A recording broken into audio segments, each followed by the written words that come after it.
এই পয়েন্টটা নিয়ে যাবেন। আমিও বিয়ে করেছি, আপনারা অনেকে বিয়ে করেছেন।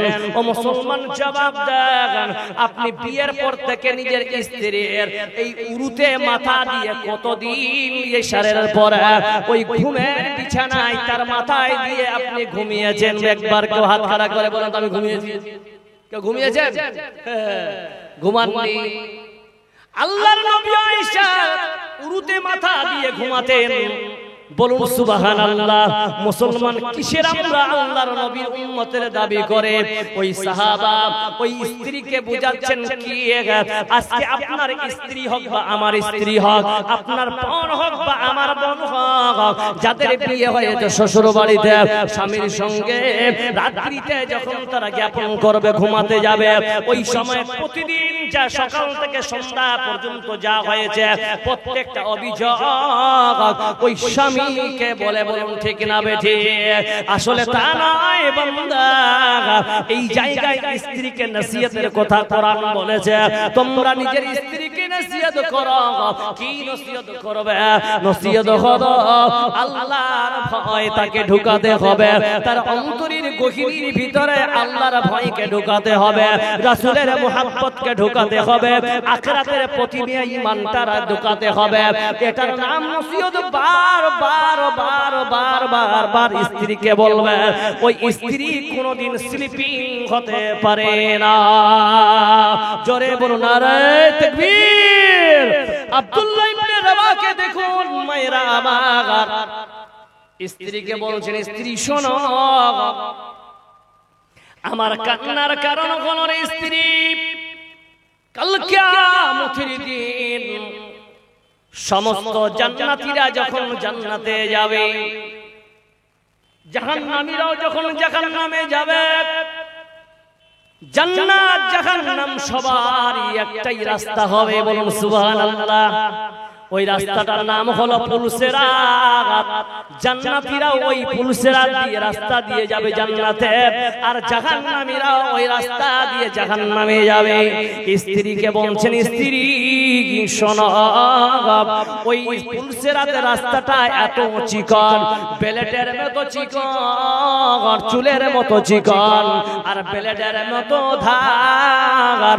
ওই চুলের মতো চিকন রাস্তা দিয়ে মানুষ তড়ি গতিতে পার হবে, কেউ রকেটের গতিতে পার হবে, কেউ দুরন্ত ঘোড়ার গতিতে পার হবে, কেউ গাধার গতিতে পার হবে, কেউ গরুর গতিতে পার হবে, কেউ হাঁটতে হাঁটতে যাবে, কেউ মুখে বাল যাবে।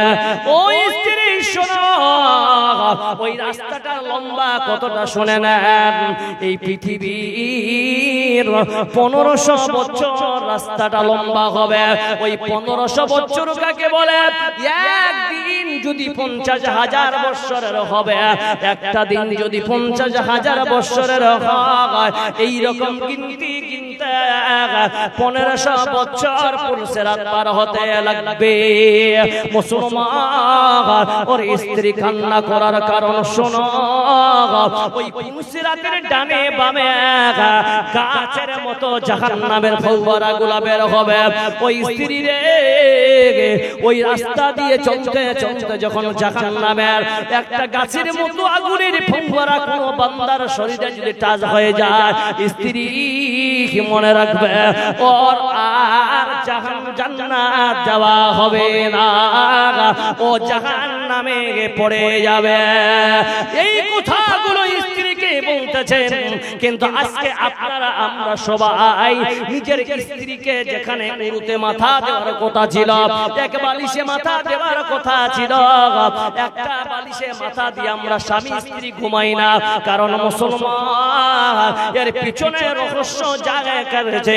এই মোবাইল দিয়ে এসেছেন যতদিন ধরে, স্বামী স্ত্রীর কাছাকাছিটাকে দূরত্ব বজায় রেখেছে। বলুন ঠিক না বেঠি? কেমন? এখানে বাড়ি মঞ্জিল 500 টাকা দিয়েছে মঞ্জিল। কেমন? একটা মানুষ একটা বালিশে স্ত্রী এবং স্বামী মাথা দিয়ে ঘুমাবে। বলুন আলহামদুলিল্লাহ। কিন্তু যেদিন থেকে মোবাইল এসেছে, স্ত্রী একদিকে ঘুমাচ্ছে আর স্বামী একদিকে ঘুমাচ্ছে।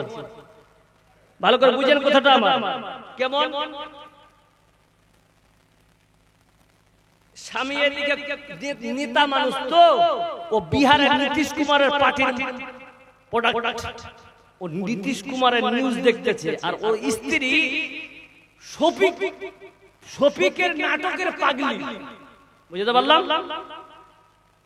স্বামী স্ত্রী দুটাই স্তর ভাগ করে নিচ্ছে। একটা শফিক নাটক, জানেন তো শফিককে, ছোট বাচ্চা, মুর্শিদাবাদের, আপনাদের সীমাঞ্চল এরিয়ায় কিন্তু খুব ভালো নাটক দেখে, ওর পাগলি। এবার রাতে ভাত টাত খেয়ে ঘুমাতে যাবে, দোয়া দরুদ কিছু নাই, তাসবিহ তাসবিহ কিছু নাই, এই জায়গায় বসে আছে স্ত্রী। স্বামী কাছে বলছে, স্বামী গো কি করছো? আমি নিউজ দেখতে দেখতে স্ত্রী তো তাকিয়া নিয়ে ওই কোনায় চলে গেছে, ও শফিকের নাটক দেখতেছে। কাছাকাছি হবে, কাছাকাছি হলো। এই জন্য একটা ফর্মুলা নিয়ে নেন, এ মোবাইল মানুষকে দূরত্ব রেখে দিয়েছে।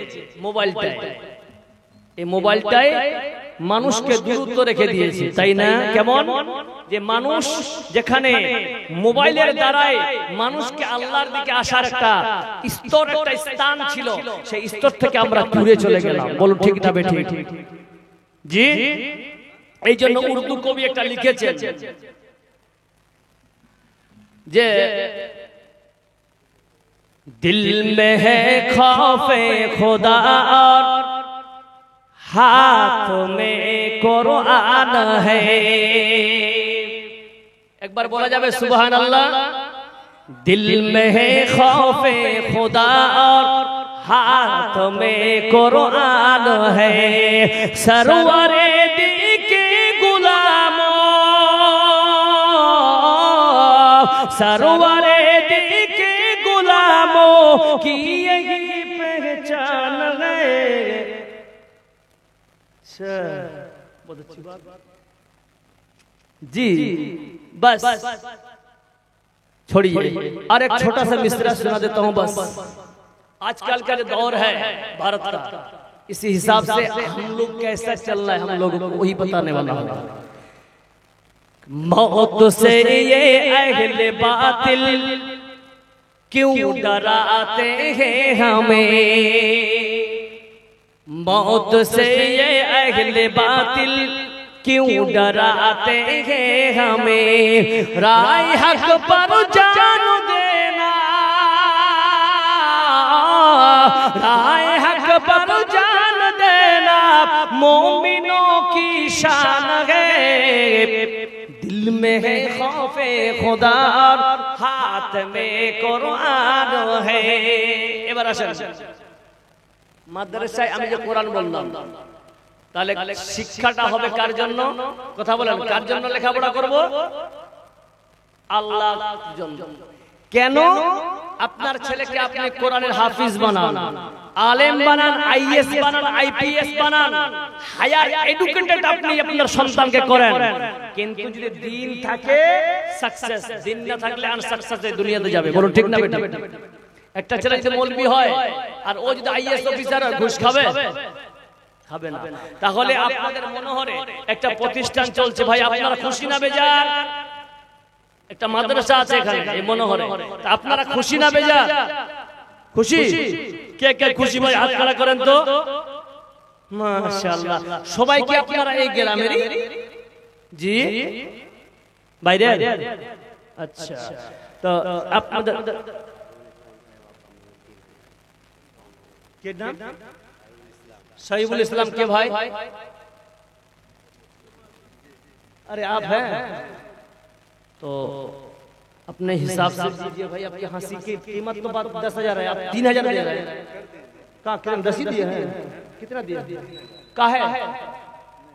5 दे दीजिए। सुनिए सुनिए सुनिए, दीजिए 2,000 में कमी नहीं। जो सब 3 दे सकता है, 2 में कहीं थोड़े होगा जी। चलिए दे दीजिए इंशाल्लाह। একবার বলা যাবে নারায়ে তাকবীর। শহীদুল নামে বান্দা এক আয়াত ছিল, মিতু বাবা নামে আল্লাহ 5,000 দিল। মৃত্যু বাবার নামে যখন স্মরণ পড়ে যায়, অলিতে গলিতে বাংলা অশ্রু ঝরায়। এই অশ্রু ঝরাতে গিয়ে করেছে গোদান, এই দান কবুল করো তুমি সুবহান।